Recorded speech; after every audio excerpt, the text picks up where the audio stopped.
نحمده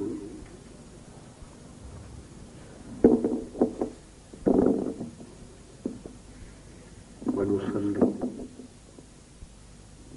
ونسلم على سيدنا ومولانا محمد رسوله النبي الأمين المكين الحنين الكريم الرؤوف الرحيم. أما بعد، بسم الله الرحمن الرحيم.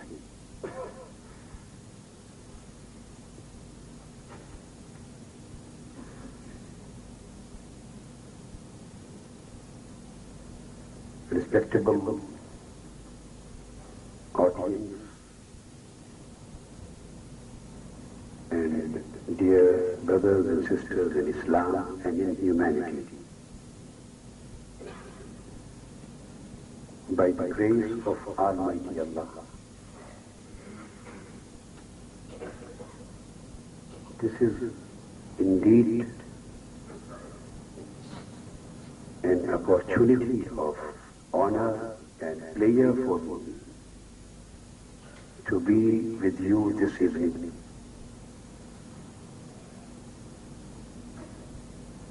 For a discourse, an expression of views on a very important subject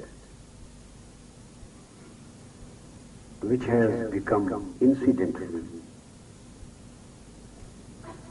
the topic of this age in this world for some unfortunate reasons.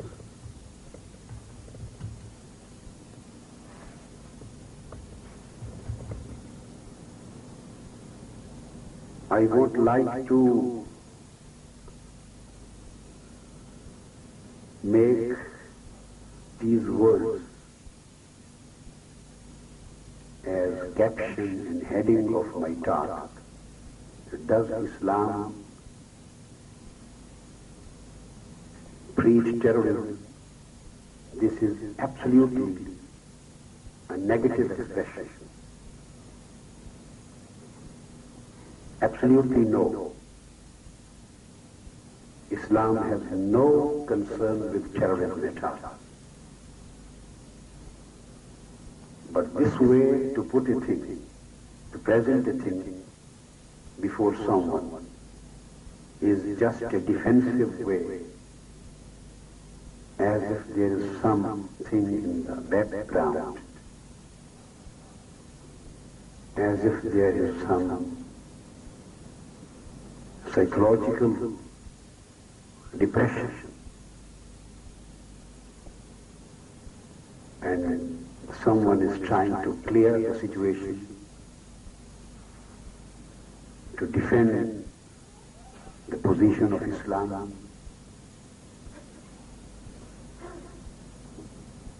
by trying to removing misunderstandings, misconceptions, and doubts which have been created with certain intentional designs. To create a gap between East and West, to create an endless conflict, dispute between the Muslim world and the Western world. The whole thing is designed.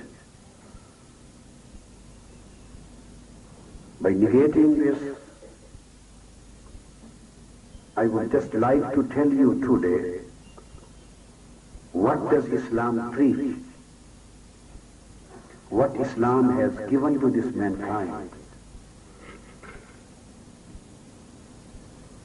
What blessings Islam has showered on the mankind through its teachings and practices. No doubt, Islam is a religion of peace.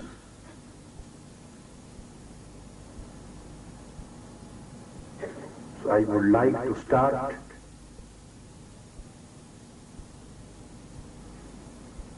my talk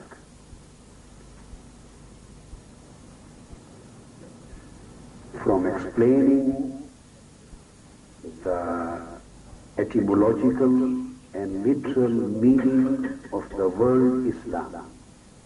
We start from this point. What does Islam mean? What does Islam imply? And what does Islam signify? The word Islam is derived from the root Sil or Salama. You may write S-I-L-M or you may write S-A-L-A-M-A. In Arabic terms and in science of etymology, we say this is the root word of Islam. The word Islam, etymologically and literally, is derived from this word. So the same meaning would travel in Islam and all other words which are literally derived from this root. This is a literal phenomenon, a grammatical principle, recognized and very well known all over the world.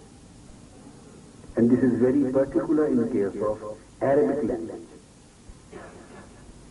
Not in English and some other languages also don't possess this characteristic, but Arabic particularly possesses this specific characteristic that each and every word has its root. So the root of, literal root of the word of Islam is Salama. Silm and Salama mean peace. So Almighty Allah revealed a religion unto Holy Prophet Muhammad sallallahu alaihi wasallam. Almighty Allah, the Lord of the universe, He revealed His divine message on Holy Prophet Muhammad sallallahu alaihi wasallam. And He communicated the same to the world. He practiced, elaborated, substantiated, and explained God's divine message through His own conduct, through His own behavior, through His own words and acts. The same was practiced by Him. And these words and practices were transformed and transferred to His companions and their companions and generation after generation up to now. Holy Quran was revealed and the Sunnah, the conduct of Holy Prophet Muhammad was placed before the mankind. So these two are the fundamental sources of Islam and Islamic teaching. We say Quran and Sunnah. Sunnah means Prophet's conduct. And Quran, this is the divinely revealed book which was communicated to Holy Prophet for providing the guidance to mankind. So whole this message, this deen, this code of life, this system of life, the philosophy of life, the whole sum of this message was given a name. And this name was not given by Holy Prophet Muhammad. This name was also revealed. Like the name of the revealed book, Quran.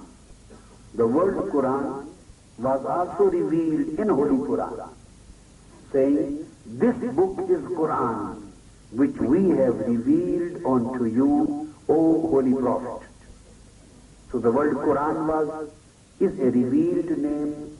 In the same way, the word Islam for this religion and code of life is also a revealed name. This name was never given by Prophet Muhammad, peace be upon him, or the followers of Islam. This was also revealed by Almighty Allah through the angel Jibreel. What name was given to this code of life? The name divinely given to this code is Islam. It is stated in Holy Quran, Inna ad-deena inda Allahi al-Islam, as described by our young Allama Sanaullah Sethi from London, that the deen prescribed by Almighty Allah is Islam. وَرَضِيتُ لَكُمُ الْإِسْلَامَ دِينًا.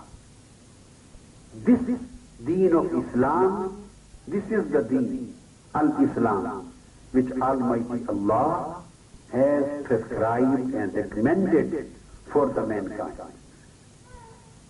So, this divinely revealed name, Islam, literally means peace. You know, there are lot many religions in this world, and every religion is known, and every religion is introduced through some title, through some heading, through some caption. We say this is Christianity.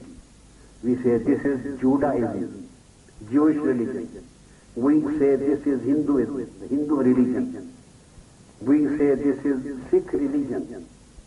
We say this is Buddhism, Buddha religion. We say this is Confucius religion.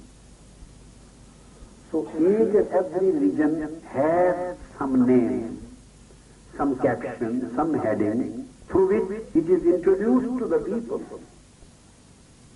In the same way, our religion has also a heading, a caption, a name, through which it is introduced to the people. So its name is Islam. And the first point which requires to be understood is that the heading and the basic caption of this deen, of this religion, means peace. So Islam is the message of peace right from its beginning, right from its heading, right from its caption, right from its subject, right from its message, throughout from the very beginning till today.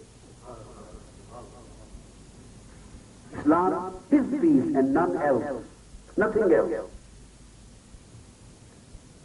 It is outrightly a peace, message of peace. Number two, another meaning of word Islam is security. So security means peace. Security brings the peace. Another meaning of the word Islam is tranquility. The same thing. There is another meaning of this word Islam, that is submission and obedience.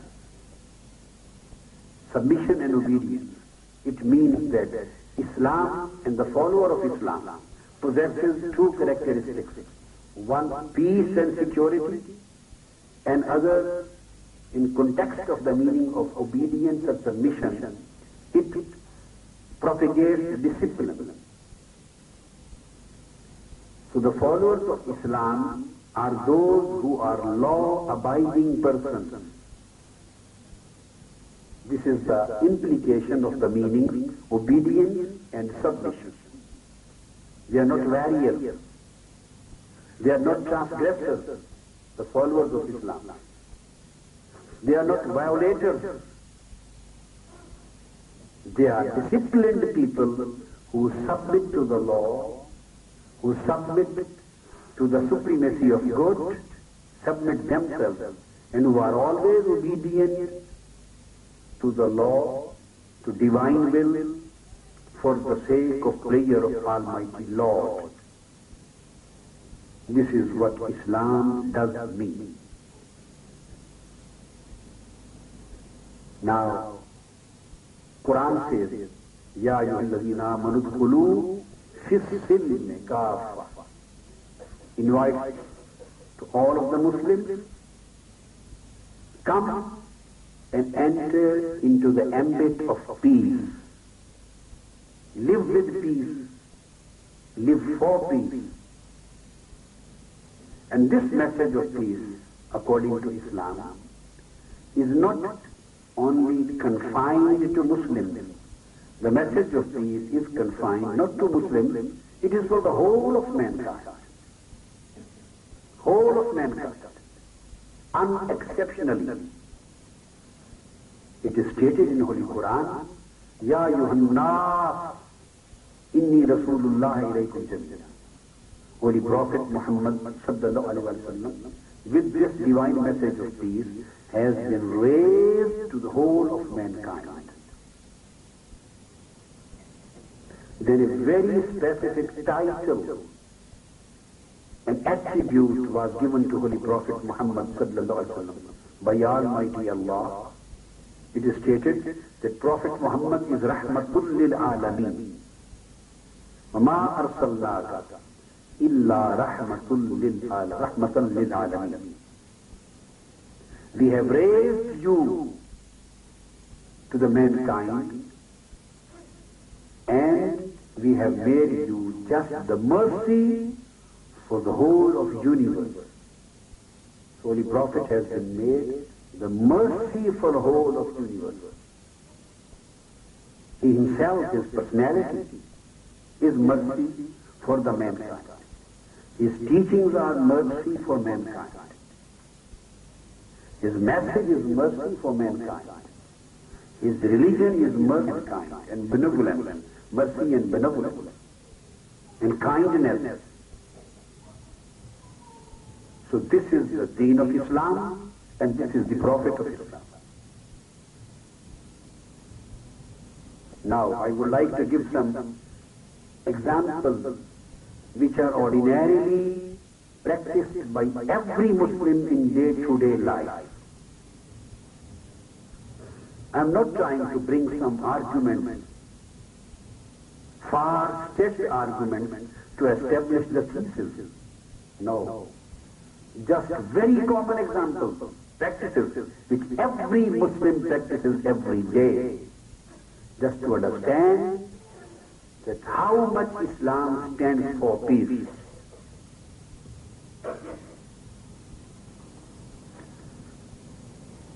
The greeting word, when we meet one another, the Muslims, when they meet one another, and when, like the other people, when they meet one another, they say hello, they say hi. These are the meeting words. But in Islam, the meeting word is Assalamu alaikum. We say, how are you?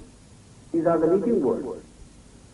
Islam is also prescribed because Islam gives the teachings of morals and etiquette too.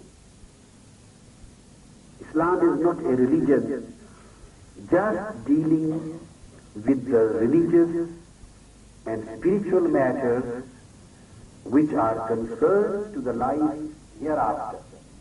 No, it is a full-fledged system of life.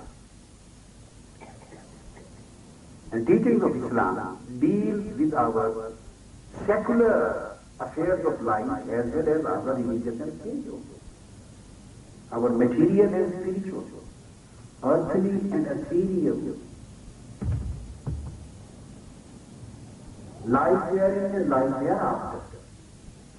All aspects of our life, whether material and secular or religious and spiritual, come within the orbit of Islamic teaching. So Islam has prescribed some etiquette, morals. So Islamic etiquette, one of the basic Islamic etiquette is that when you meet one another, you should send the message of peace to others. This is the first etiquette. Whenever you meet each other, don't say just hello. No, give a message at the time of your meeting. So the meeting of two Muslims is not just a meaningless meeting, it carries on a message. And the message of meeting is Assalamu alaikum. May peace be on you. I send the message of peace to you. I pray for you. I say you may remain in peace. So this is the message of peace which we convey to one another at the time of our meeting. Number 2, when we pray our 5 times prayer, we end our prayer on communication of message of peace to others who are sitting or who are on our right side and those who are on our left side. We end our prayer every day, 5 times a day. We say, Assalamu alaikum wa rahmatullah. Those who are on our right side, may peace be on them. And then we say, those who are on our left side, may peace be on them. So our prayer ends on the message of peace for everyone. 2. After concluding the prayer, this worship, then we raise our hands and we seek peace from Almighty Allah. That is the dua after every prayer.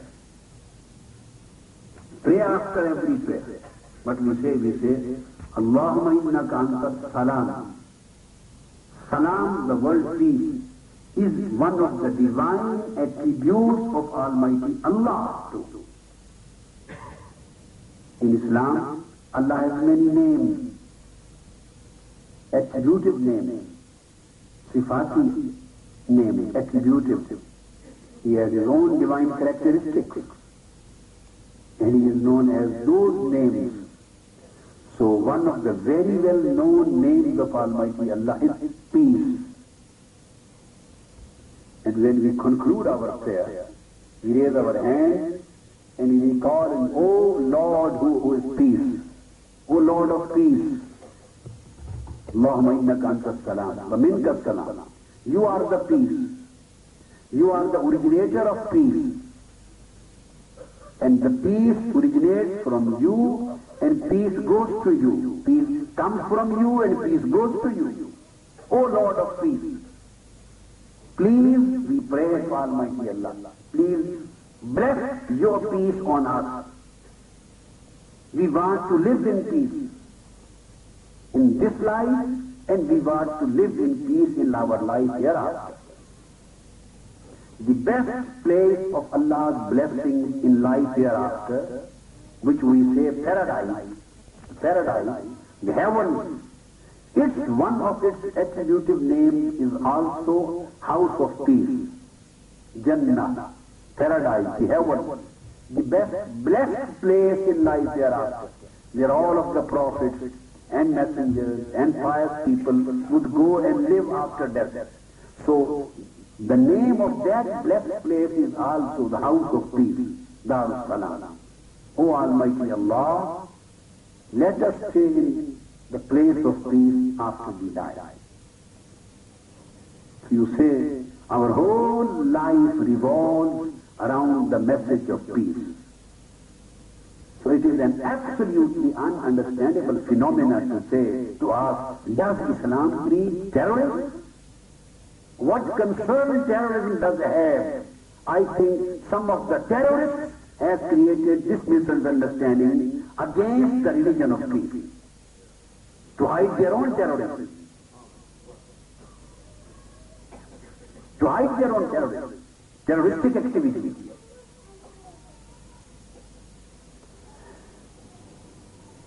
Now, this is, you can say, a brief introduction to Islam in the light of its meaning and the day-to-day practice. Then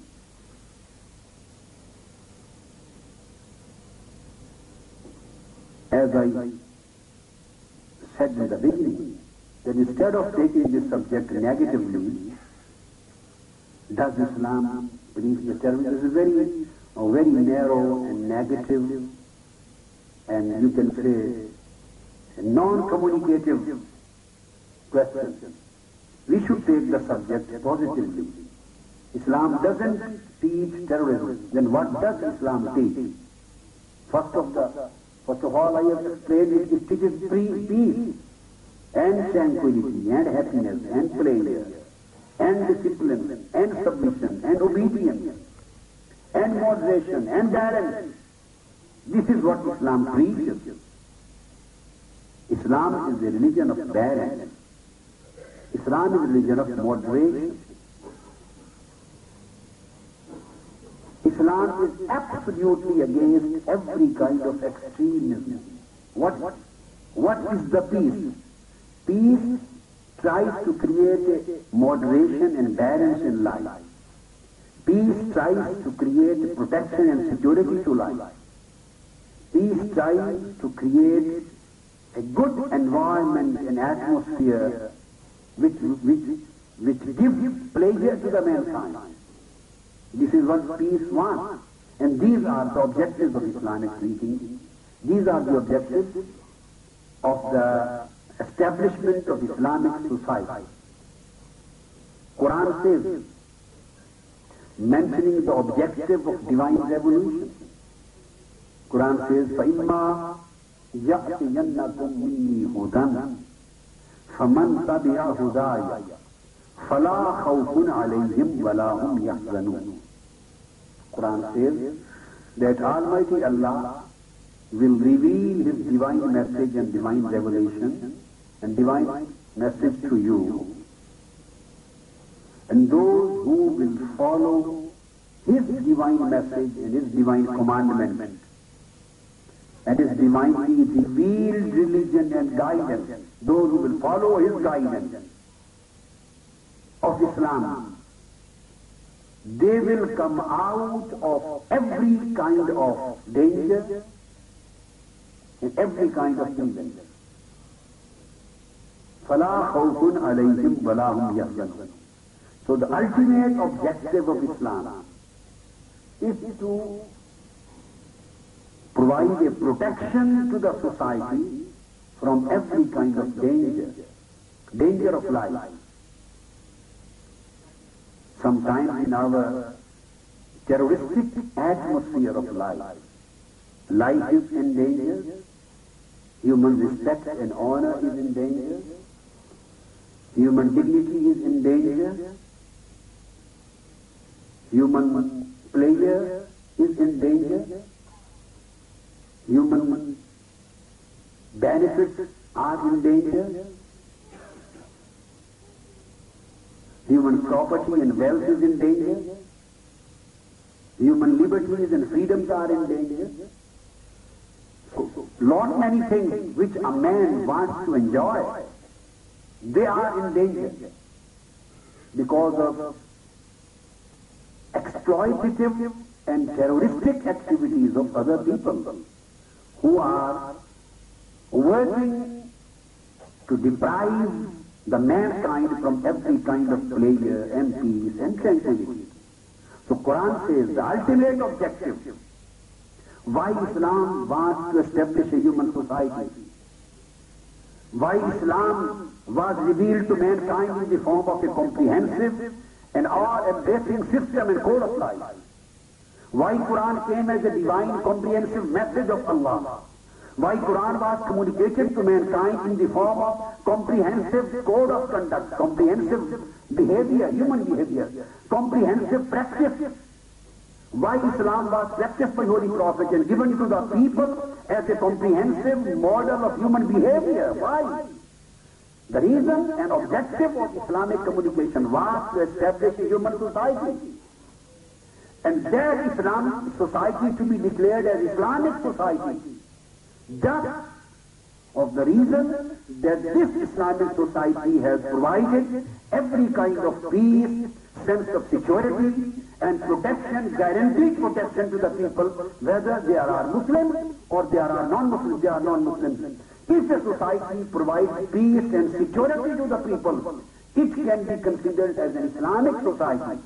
And if society does not provide the guarantee of peace and security, in spite of offering the prayer, in spite of having the Ramadan fasting, in spite of recitation of Holy Quran, According to Islam, that society cannot be considered to be an Islamic society.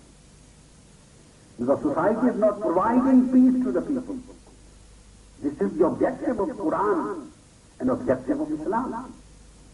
The ultimate objective of divine guidance, which is revealed in the form of Islam. Its objective is to provide peace to the people and to take them out of the conditions of danger, take them out of the conditions of exploitation, so that people may enjoy their liberty within the conditions which the morality, humanity, and Islamic teachings permit, so that people may live with freedom. So this is the message, objective of the Islamic message. Now coming to this subject, as I explained, that Islam, the peace in fact, is an outcome of a moderate and balanced life. Peace and extremism are two different and conflicting ends. Extremism creates fanaticism. Fanaticism creates terrorism. And a balanced way of thinking, unbiased and balanced way of thinking and balanced and unbiased way of living, a balanced and unbiased behavior always creates peace, an atmosphere of peace. And unbalanced and extremistic behavior always kill the peace. These are two different things. So first of all, you should keep in your mind that Islam is positively for peace. Number two, Islam is positively for balanced way of life. And Islam is positively for a moderate way of life. Islam creates a balance between spiritual and secular. Islam does not preach only the spiritual excellence, no. The concept of excellence in Islam is a beautiful balance between the spiritual and secular fulfillment of life. Fulfillment of the spiritual and secular wishes, needs, enjoyment. So Islam creates bridges between the secular and spiritual. Creates a good balance between the two. Creates moderation between the two. This is the beauty which Islam wants to see in its followers. A lady came to Holy Prophet Muhammad sallallahu alaihi wasallam, peace be upon him, and she was married. Just a few days before, Holy Prophet sallallahu alaihi wasallam asked her, "How did you find your husband? How is your husband?" She said, "My husband is a very pious man, and he is Allah's blessing for me. She spends the whole day in fasting, he spends. She started telling about her husband that he spends the whole day in fasting and he spends the whole night in worshipping, standing, worshipping and praying. So pious, my husband." Holy Prophet ﷺ called his husband. The lady went back to her house. Holy Prophet ﷺ called her husband and said, "You spend the whole day in fasting and you spend the whole night in praying. When do you fulfill the right of your wife?" And Holy Prophet said, "Islam is not just fulfilling the rights of God. Islam is to fulfill the right of God in its time, to fulfill the right of one's own self at that time, to fulfill the right of your wife and children at the other time, to fulfill the right of your neighbors and other mankind at other time." So Islam is the fulfillment of the rights of all people, including the Creator and the Creator. if you create a beautiful balance between the fulfillment, all these fulfillments, then you are leading an Islamic life.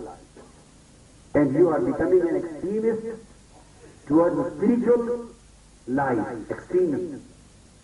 It is an un-Islamic life.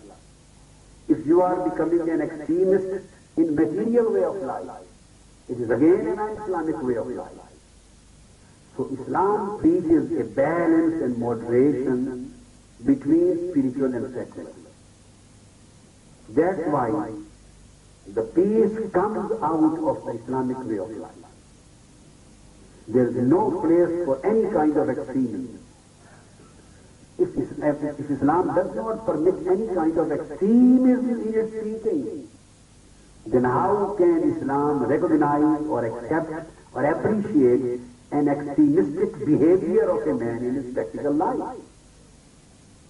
There is no possibility, no place, no acceptability of any kind of extremistic behavior in human life.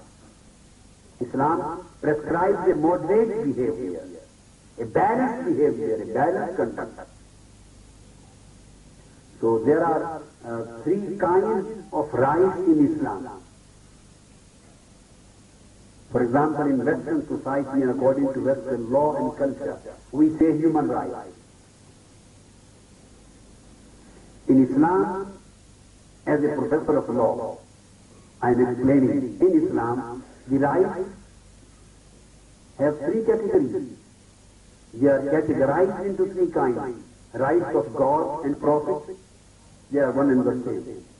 These are the spiritual and religious rights, performance of your spiritual duties, for reckoning of the day of judgment.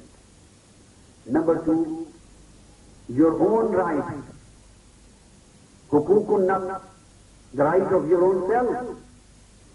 First are hukukullah, second are hukukun nafs, right of your own self, for your right of your body, right of your own bodily peace. So these rights are also compulsory in Islam to be fulfilled. One has, according to Islamic way of life, the Muslim is compulsorily required to have rest for his body. Because if he goes on working the whole day and night, it is again an extremistic behavior. And Islam wants to create a moderation, balance. And the third category is human rights, the right of people. If anybody does not fulfill human rights, if a society does not protect the fundamental human rights, that society is not Islamic. And Islam is the religion, is the divine message which gave the concept of human rights, is the first religion in this world which gave the concept of fundamental human rights. Why? Because Islam wanted to provide the society with peace through protection of human rights and promotion of human rights and promulgation and enforcement of human rights. It is stated in Holy Quran, Western world came to know the concept of human rights just in the days of French Revolution. Or you can go a little bit back, very in the recent 3-4 centuries, human rights were introduced to the Western world in just a few centuries before. And the concept of human rights became popular in the French Revolution and then so on and so forth. Till this century, the process of recognition of human rights went on. Till this century, you know, in Canada, women, they were not known and recognized as legal persons in the beginning of this 20th century. In Canada, the women were not considered as legal persons, meaning thereby women had no recognized legal rights in Canadian society in the beginning of this 20th century. It was just in 1934, after 1930, when woman was accepted as a legal person and provided with the lawful rights. This was the Canadian society. Fulfillment of the concept of human rights in connection of human rights in this century. Coming to USA, America, up till 1920, when the Bill of Rights was passed, women were not given the right to vote in America before 1920. They had no right of vote. Am I right or wrong? So they got the right of vote now in this century. This is the concept of women's rights.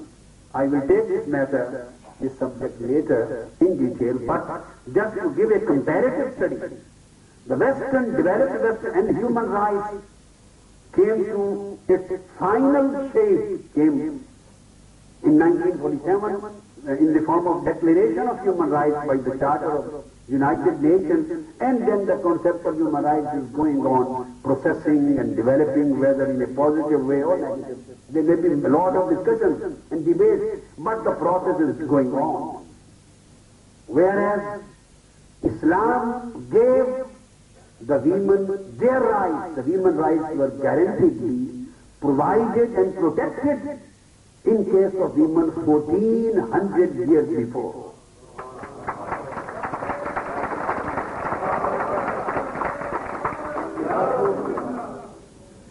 The lady, the women were legal persons in Islamic society 14 centuries before.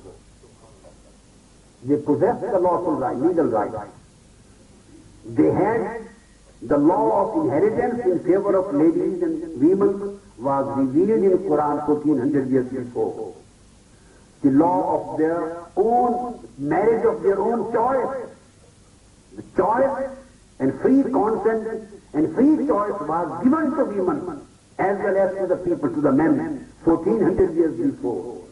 The right to pursue was given to women. Even the ladies in first Islamic century, 1400 years before, they had a right of voting and they were members of Islamic Parliament in the days of Prophet Muhammad sallallahu alaihi wasallam. And in the days of Orthodox Caliphate, 14 centuries before, in first Islamic century, women were the members of Parliament. What to talk of voting and not voting? But unfortunately,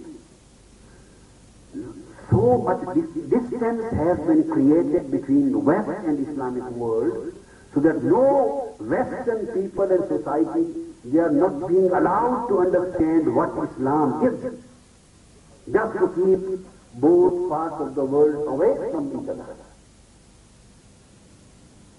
I will quote, somebody may say, how, Dr. Qadhi, how are you establishing this fact that they were members of Parliament 1400 years before? Is this your own perception, or you can substantiate it with particular reference? So I would like to give a reference. There are dozens of references, but just I will quote only one. I have written many books on these subjects, and you may find hundreds of references and all things here in my various books.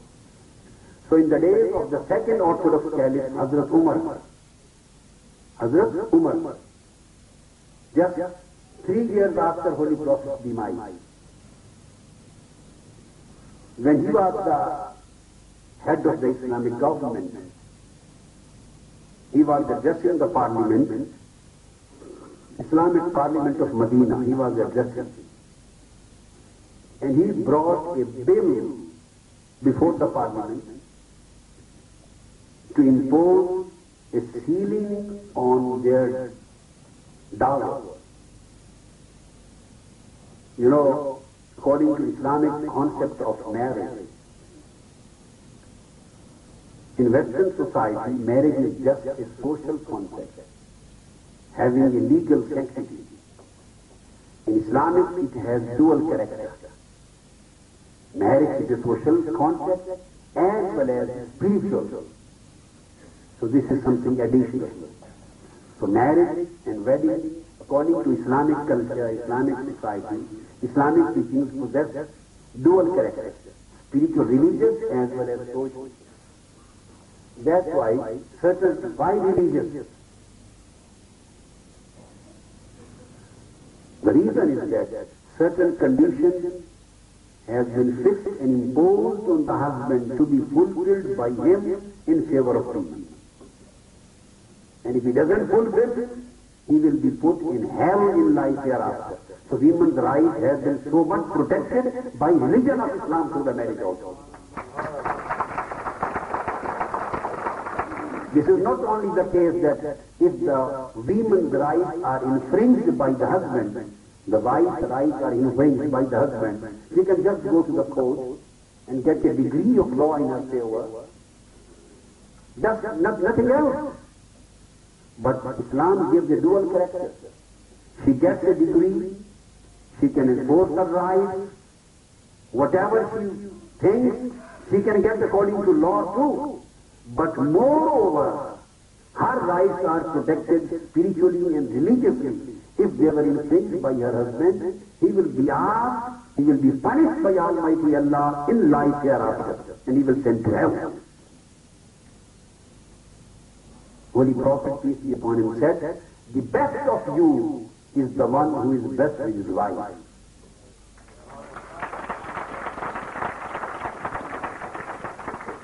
So, that's why the bill was brought before the Islamic Parliament of Medina by Sayyidina Umar, the Caliph, head of the state.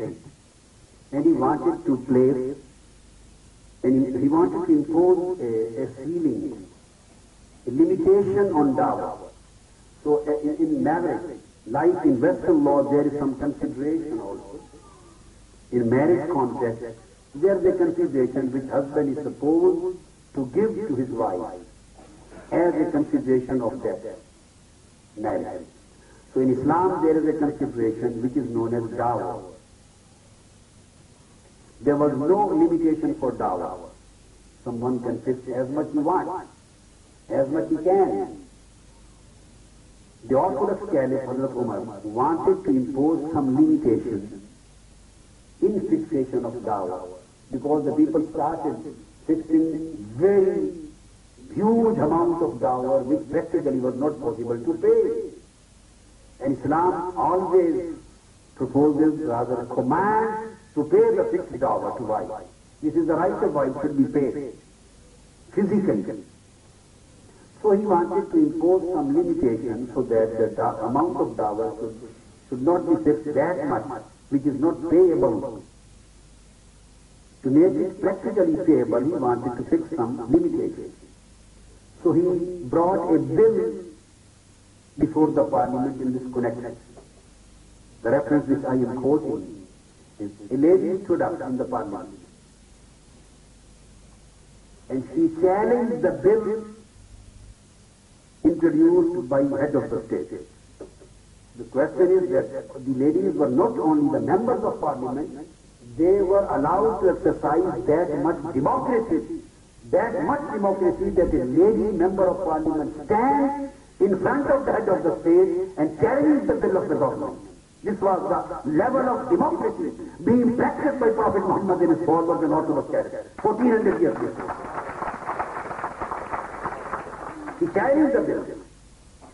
He said, "O Umar, O Caliph, where have you brought this argument from? Who has authorized you to fix the limitation on dawah? Because the right of dawah has been given to us by Almighty Allah through Quran. This is a religious right. And how are you, with which authority you are fixing the limitation on it?" She asked this question from Hazrat Umar.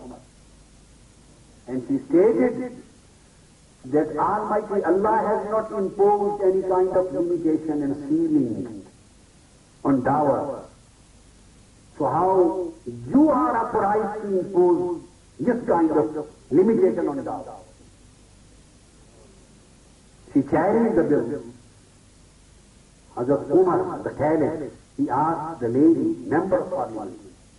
That's why I am inferring that the ladies were members of parliament, because bill was not placed in a shopping center. Bill of amendment of law, an amendment of law bill is always placed before the parliament. And this is the parliament which passes or rejects the bill. So if the lady stood up and carried the bill, it means, and nobody, no else was allowed to sit in the parliament. It was not a commercial center, it was not a community center, it was the parliament, and the lady who was standing and carrying the bill was definitely member of parliament, which has the right, which had the right to carry it.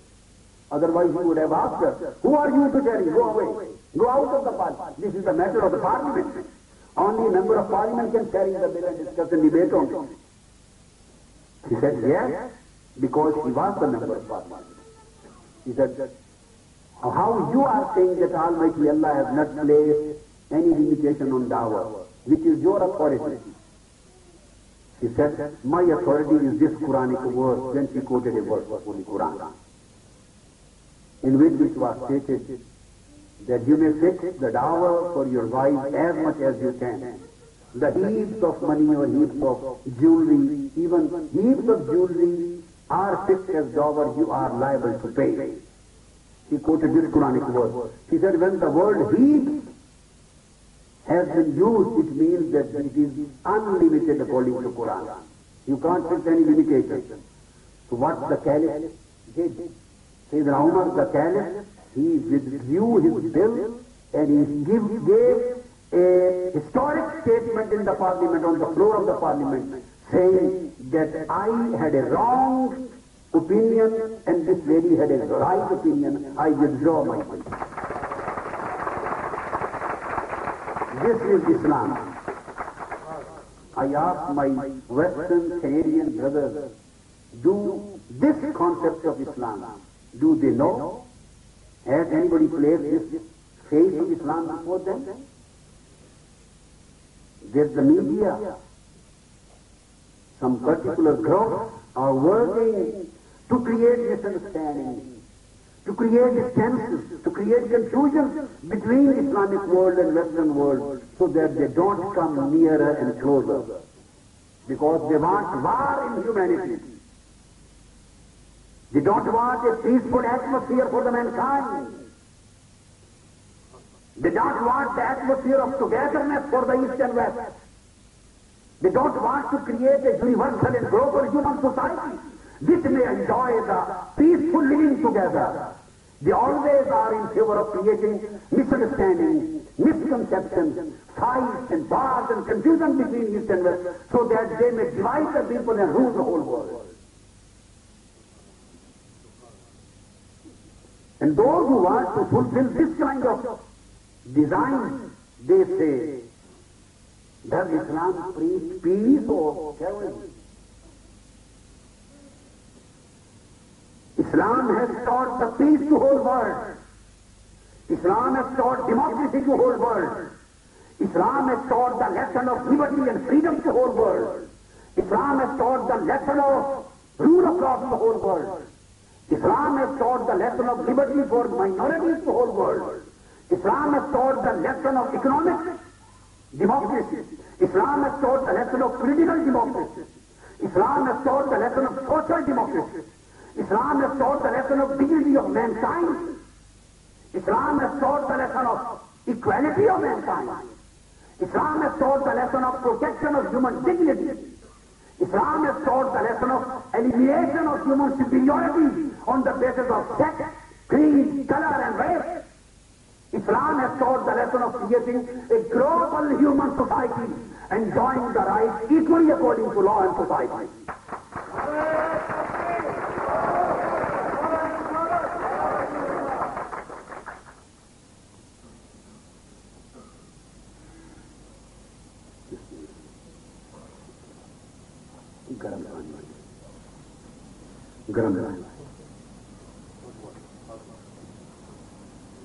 The first constitution given by Islam was based on all these concepts and principles. When Holy Prophet Muhammad sallallahu alaihi wasallam enforced Islam as a system, when he enforced and promulgated Islam as a code of life, as an order of life, he took three fundamental steps after his migration. It is Islam who gave the laws of immigration. I am telling to those who are immigrants over here. Islam gave the laws of immigration. Islam legalized immigration. And those who were the natives and original residents of that country, they were given honor by giving them the title of Ansar, the helpers. They were given the honor, and immigrants were also given the honor with the title of Muhajirin. And he created a society with a parity, equality, and togetherness of the both. So he took three very important and fundamental steps when he migrated to Medina from Mecca. Three historic steps were taken by Holy Prophet. Number one, he announced a social order, a social context. You know, normally you always, I think you read in our students read in their subjects of social science and political science, the concept of social context. That social context which we read in our political sciences, it never took place in this world physically. It is just a conception, it is just a historic perception. It happened like this. But social context given by Prophet Muhammad took place physically on the earth. The first step taken by Holy Prophet was social context, and this social context was given the name of brotherhood, mu'akhat.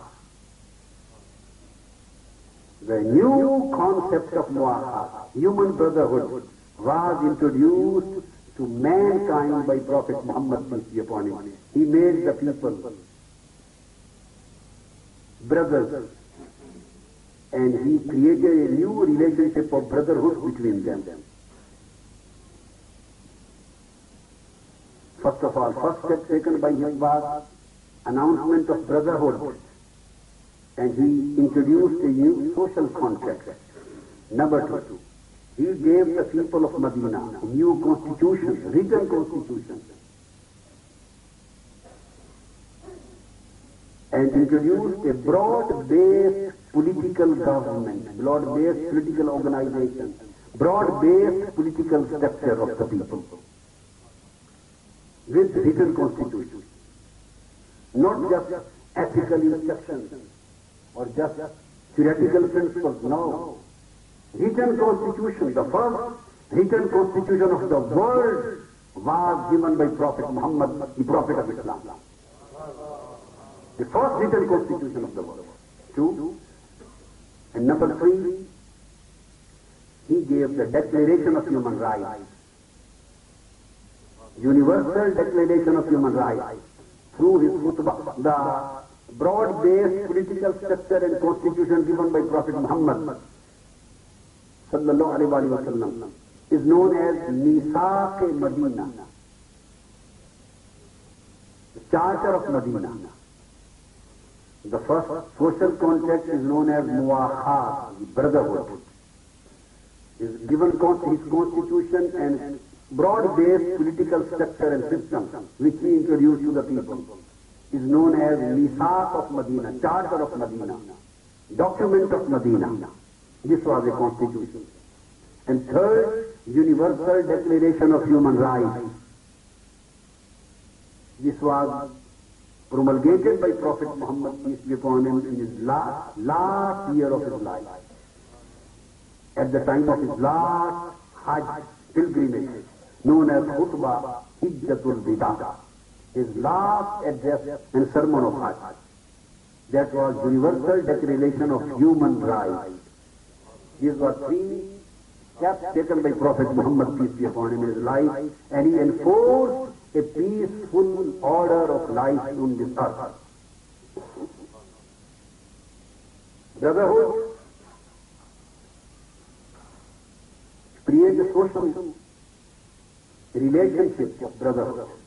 When he came there, the locals, the original residents of the city of Medina, they were comparatively richer than those who were immigrants who came there, because their properties, their wealth, their business, their houses, they left everything there in Makkah. And when they came to Medina, they had nothing to eat, no house to live in, no business to earn, nothing. So the first problem which was faced by Prophet Muhammad, peace be upon him, in promulgation of Islamic order was economic deadlock, poverty. So the first step taken by Prophet Muhammad through that social context was alleviation of poverty. Now the modern Western world, and you and know, and our modern democratic societies and states, they talk of alleviation and elimination of poverty. They talk now.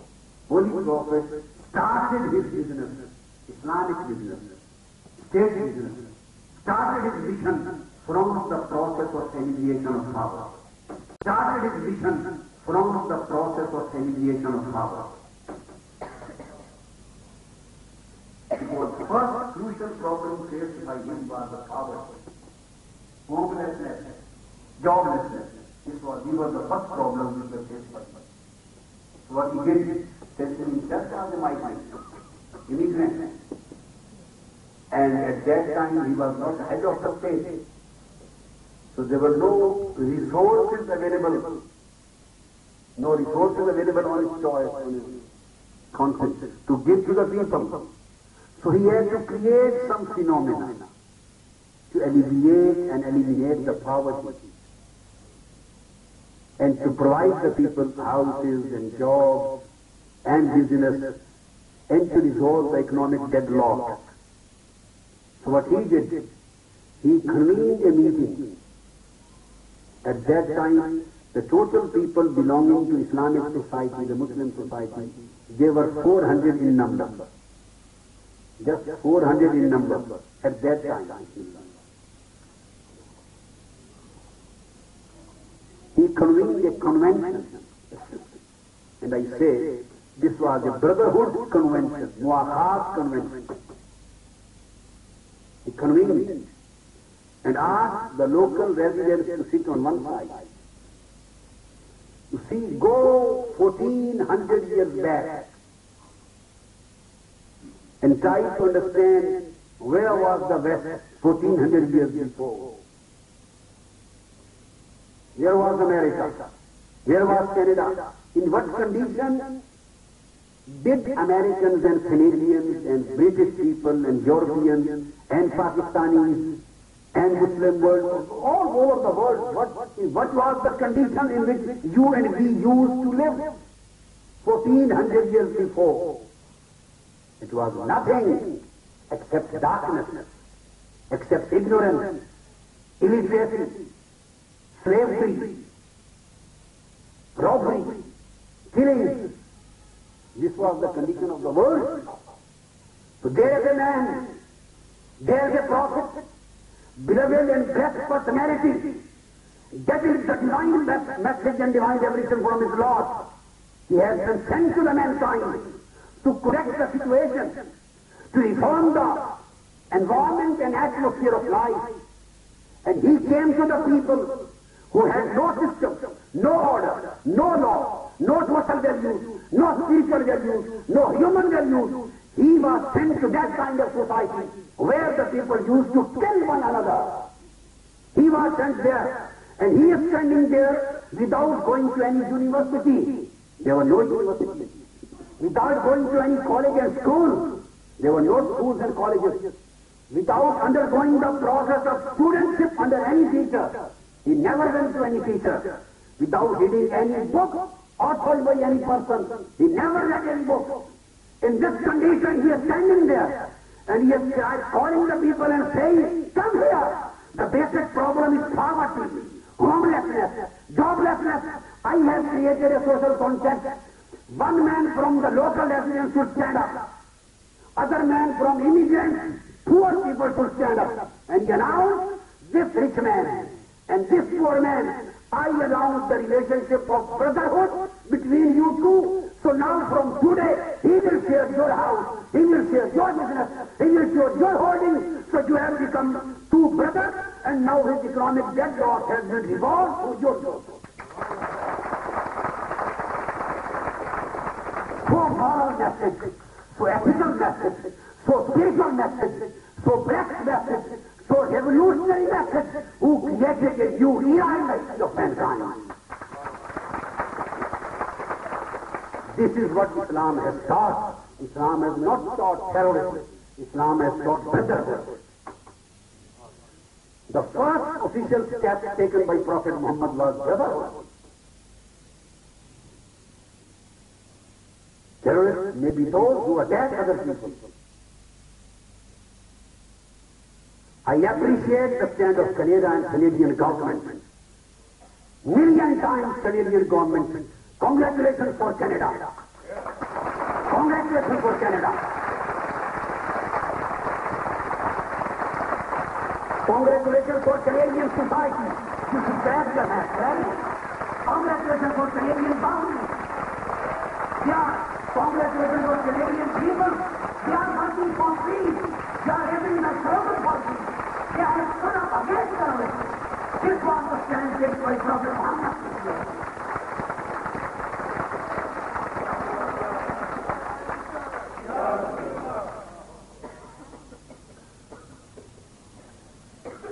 So he created a relationship of brotherhood between the rich and the poor and made them the shareholders. Joined them in their earnings, in their business, in their living.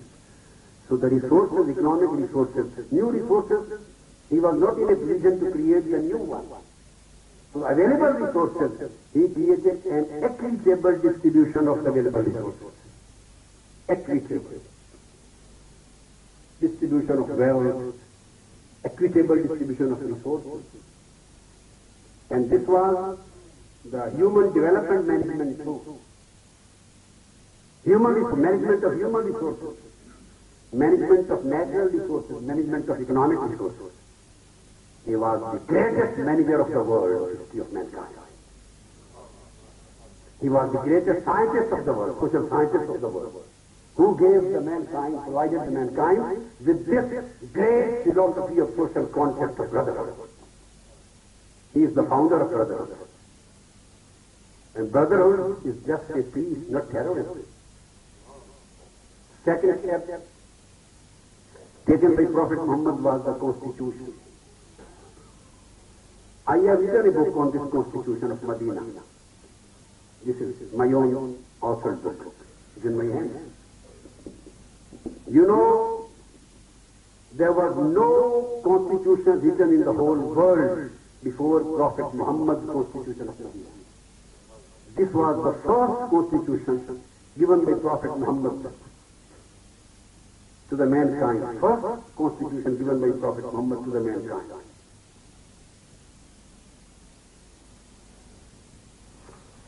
And as far as the constitutional history is concerned, if you know,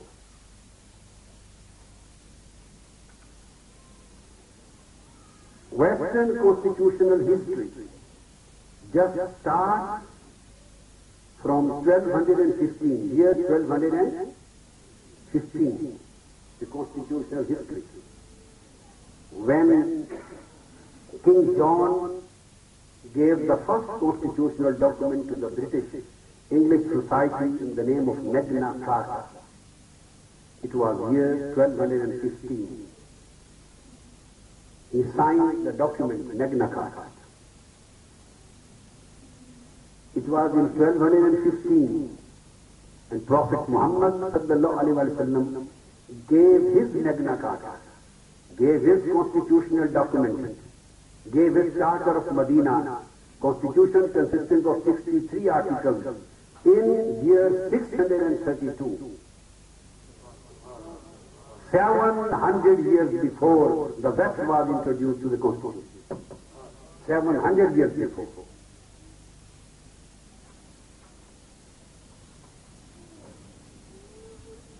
The first constitutional document available in the Western history is the British Magna Carta given by King John. Then, second, in 1689, Bill of Rights was passed. 1689, second document.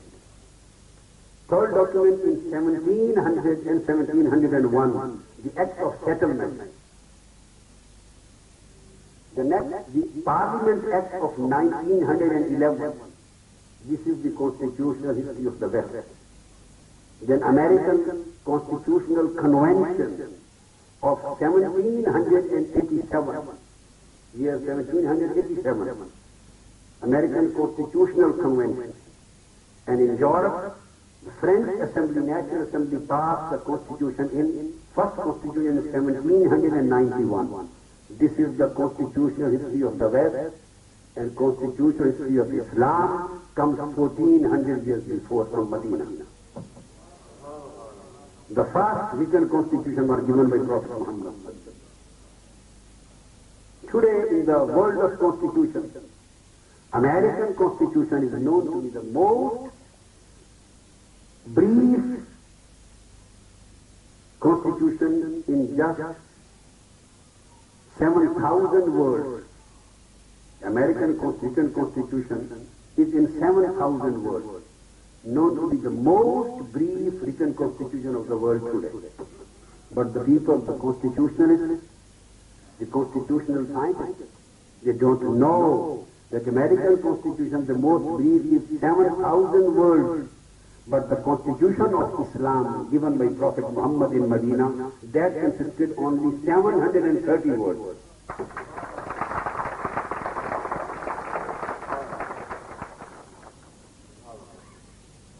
And I have reprinted that whole constitution in my book. In Arabic text, English translation and Urdu translation along with the commentaries. This was the first written constitution. And what did Holy Prophet Muhammad gave to the mankind and Islam gave to the mankind in the form of this second step, the Constitution of Medina. He gave the first written constitution to the world, number one. Number two, Holy Prophet, peace be upon him, was the first person of the human history who gave the idea of constitutional nationhood, constitutional, political nationality, political nationhood. No society on the earth was aware of this kind of this concept. Political nationhood. Holy Prophet, in the first article of their constitution, the Charter of Medina, he got it written. The first article was, هذا كتاب من محمد رسول الله.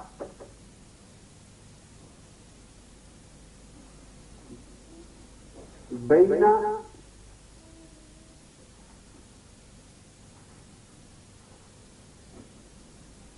he wrote بين المؤمنين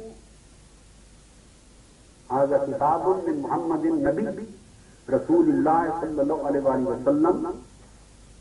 And then he said بين المؤمنين والمسلمين من قريش وأهل يثرب ومن تابعهم ولحق بهم وجاهد معهم. And then he stated that I have made all the people Muslims who migrated from Makkah and the people of this Yathrib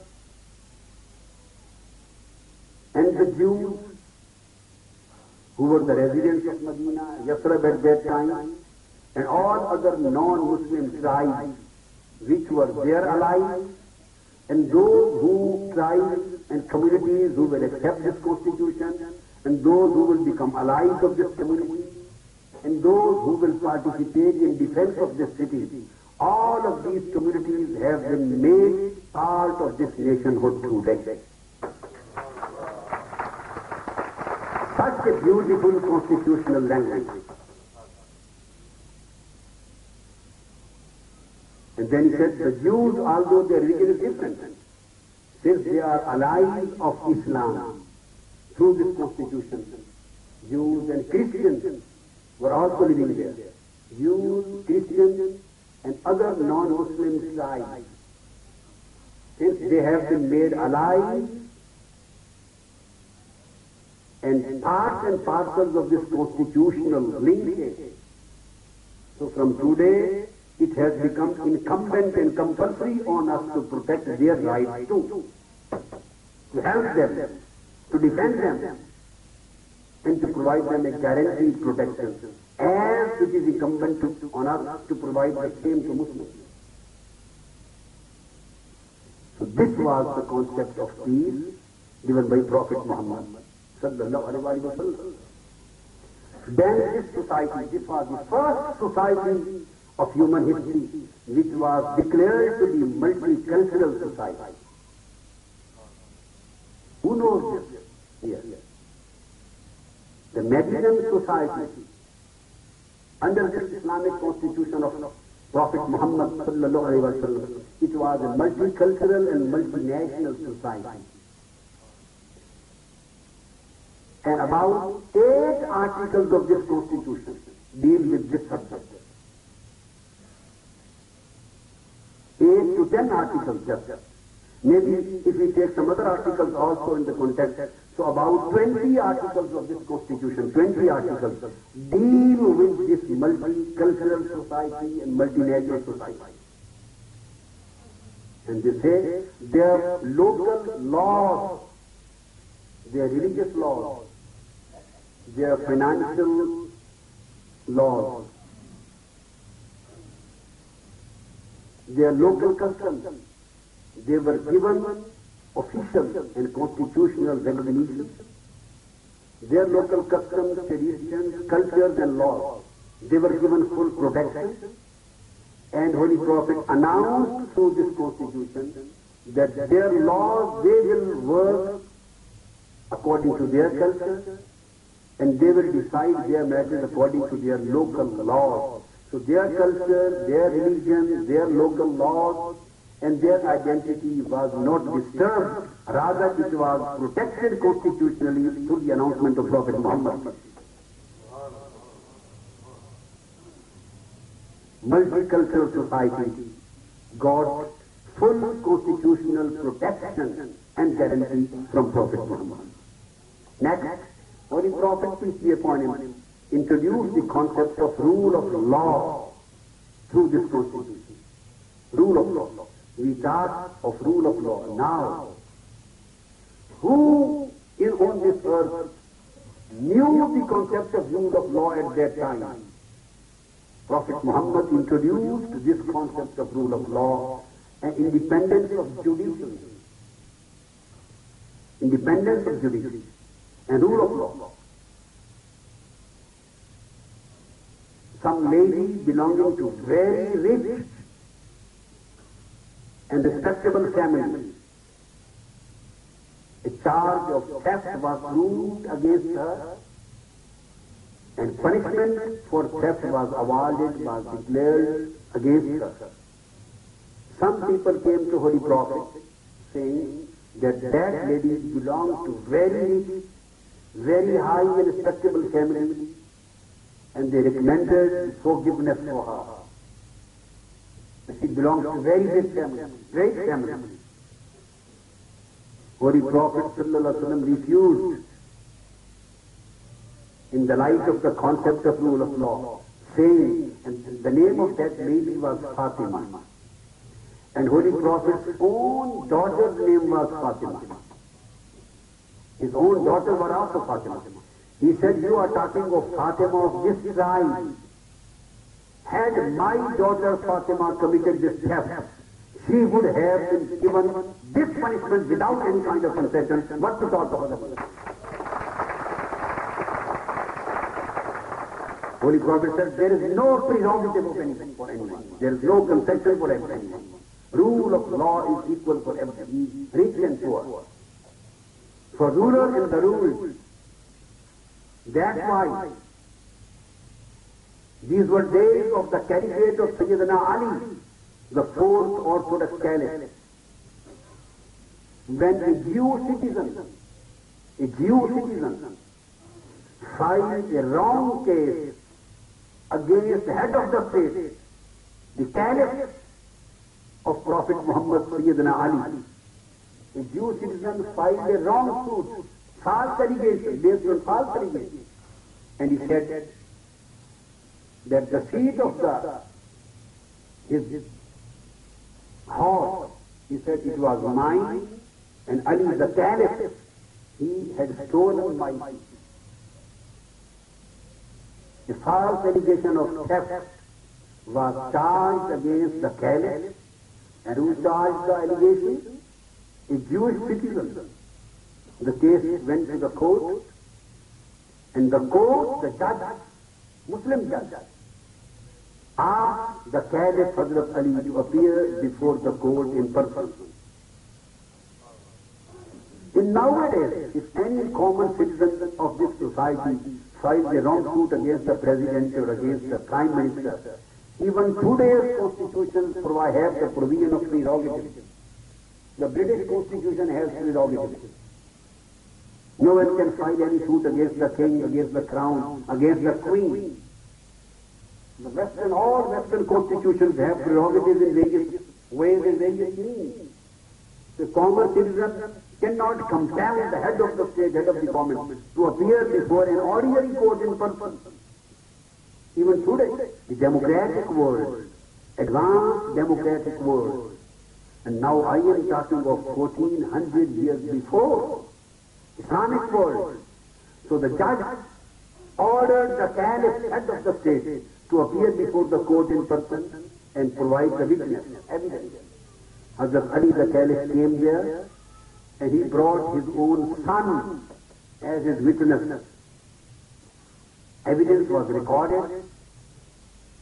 He said that I bought this seat on my own from the shop. It was not a stolen one. But the only evidence available to him, the witness, was his son. It was recorded. The judge gave his judgment against the Caliph Hazrat Ali. Judge gave the judgment against him, saying, you are the source of truth in this world. No doubt on your truthfulness, but the law does not permit me, does not allow me to accept the witness of son in favor of his father. The witness provided by your good self is your son. Maybe he is true, I believe, but according to law, I can't accept his witness in favor of his father. So the judgment was passed in favor of the Jew. Hazrat Ali took his seat. It was his, not the Jew. Knowing that the whole thing has gone wrong, but he took his seat and with his own hand gave it to the Jew in front of the judge. When the Jew citizen saw this performance of the Caliph, he fell on his feet, repenting, saying that my allegation was false, I know it. It was not mine. It was not stolen, it was really yours. But I wanted to see actual demonstration that whether the Muslim caliph and Muslim ruler practice the principle which they propagate or not. I have seen with my own eyes, I have seen the real demonstration that whatever you say you practice. So I accept Islam, the real Islam.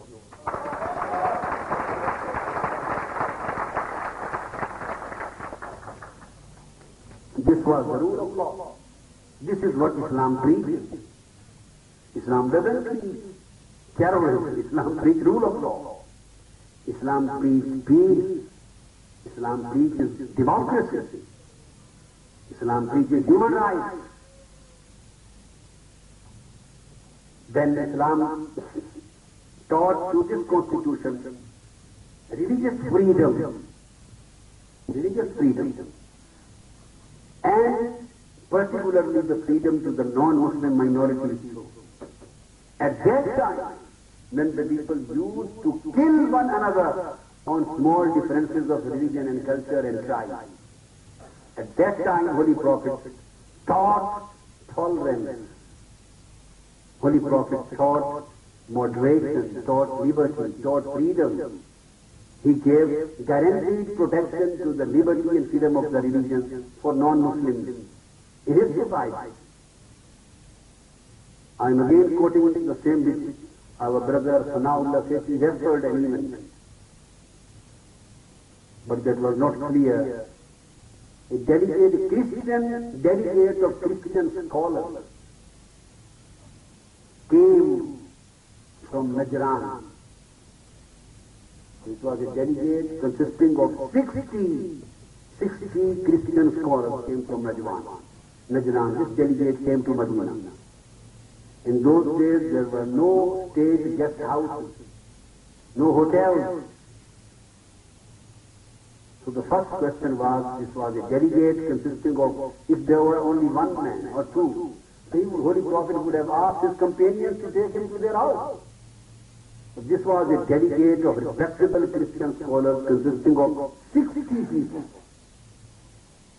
So the first question the companions asked the organizers who were receiving the delegates, asked where they should be allowed to stay. So the best place to stay was the mosque of Prophet Muhammad. He said, I opened the doors of my mosque and I allowed them to stay in my mosque. So the first time in the history of mankind, it was Islam which opened the doors of mosque and allowed the Christian scholars delegate to stay and live. This was the tolerance, this was the brotherhood, and this was the peaceful attitude and behavior of Islam. And then the time of their worship arrived. This was the second thing. Then they asked that our worship time had arrived, where we were allowed to pray. Companions again asked Holy Prophet. He told that they are allowed to worship in their own way, according to their religion, in our mosque of Islam. This is a very well-known historical event and incident of Islam. Very well known. So they prayed according to their own Christian faith in mosque of Islam. This was the standard of religious liberty and freedom provided by Islam to other religions. And Quran says, La ikraha fid-din. No compulsion or coercion is allowed in deen. You can't compel anyone to embrace Islam. This is banned. قَدْ تَبَيَّنَ الرُّشْدُ مِنَ الْغَيِّ فَمَنْ شَاءَ فَلْيُؤْمِنْ وَمَنْ شَاءَ فَلْيَكْفُرْ. Right and wrong, good and evil, everything has been explained. This is Quran. So this is the free will, free consent and free choice of the man to accept this or to accept that. If he wants, he may become believer, he may become a non-believer. Free choice has been given to the man. This is the Islamic concept of freedom. And as far as the women's rights are concerned, I have already mentioned. And Quran stated, وَلَهُنَّ مِثْلُ الَّذِي عَلَيْهِنَّ بِالْمَعْرُوفِ. The women will possess the similar rights similar to men. This is the concept of similarity. Similar to men. So these kind of rights were given to humans and protected by Holy Prophet sallallahu alaihi wasallam. He said that it is compulsory on you to protect their rights and to respect their rights. And finally, in the last article of this constitution, Prophet Muhammad sallallahu alaihi wasallam declared the city of Medina as the center of peace. We were talking of peace. What does Islam preach? This is the last article of the constitution. Holy Prophet sallallahu alaihi wasallam declared that this is the place of peace. And if anybody breaches and violates the peace, he would not be able to enjoy the protection of this constitution.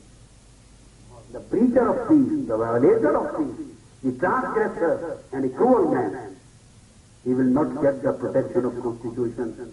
Protection of constitution is just for peace and peaceful citizens.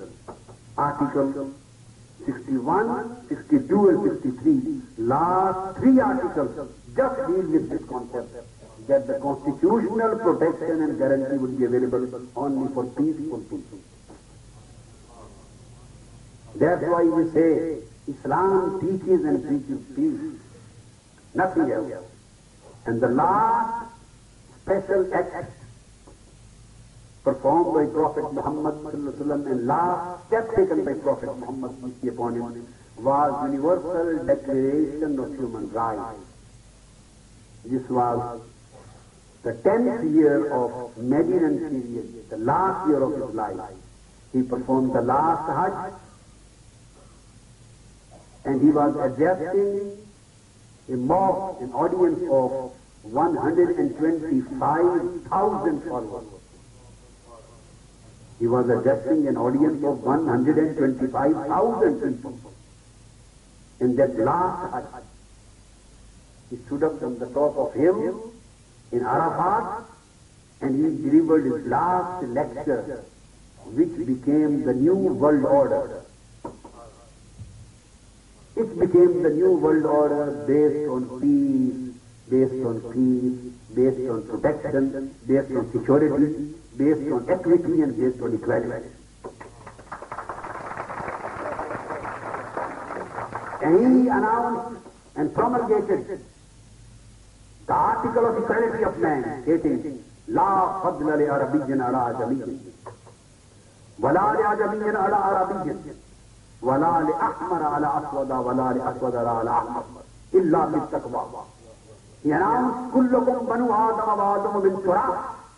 He said, from today, I cancel and repeal and eliminate all kind of concocted superiorities of man and all kinds of human dominions of man over man. So from today, no superiority is available to any Arab to non-Arab. Arab is not superior to non-Arab. Non-Arab is not superior to an Arab. The white is not superior to black. And black is not superior to any white.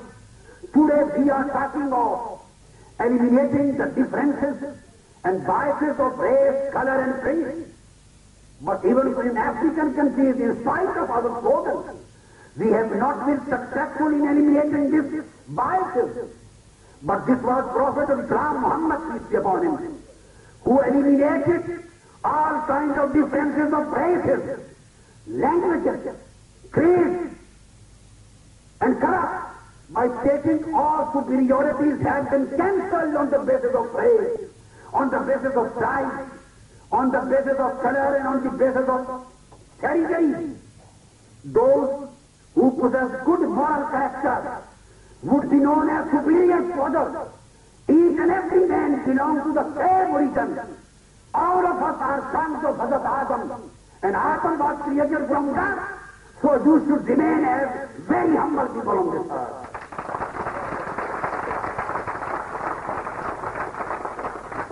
This was universal promulgation of dignity of man, universal promulgation of the concept of unity of man, universal promulgation of the concept of equality of man.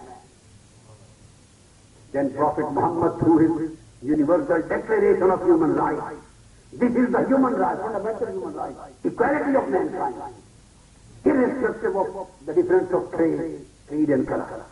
And secondly, he stated that all exploitations, economic exploitations of the rich people of poor, I'm going to give an economic order, just economic order, and I am cancelling unjust economic order by saying no economic exploitation would be allowed of any poor of any society. He announced kindness, principle of kindness, principle of benevolence, principle of charity, principle of donation. Rich people should give charity from their wealth, and they should work for removing the economic deadlock of the poor. So poverty is eliminated from the whole world. This was the universal declaration of Prophet Muhammad. In this human rights declaration he stated, I announce the rights of demons. No man on the earth is allowed to infringe and violate the human rights. Demon rights will be protected and guaranteed. This was in this sermon. He stated all slaves and the poor people and your workers, they should be provided with a life similar to yours, equal to yours. So human resources and economic resources are being distributed among the people equitably. He cancelled the system of exploitation. He cancelled the system of discrimination. He cancelled the system of human dominion of man over man. And he created a universal law of justice, universal law of equality, universal law of human dignity, universal law of benevolence, and universal law of human rights. He gave this universal order to the whole mankind. And we as Muslims, we believe in new world order, but we believe in that new world order which doesn't allow any nation to attack other nations. We don't believe in any order which doesn't allow the people to become the terrorists. Those people who talk against terrorism and become the terror of the whole world, and they attack on the poor nations and weaker nations, they have no right to talk against terrorism. Right? Talking right of talking against terrorism rests in those people who are peaceful, who are living with peace, living in peace, living softly.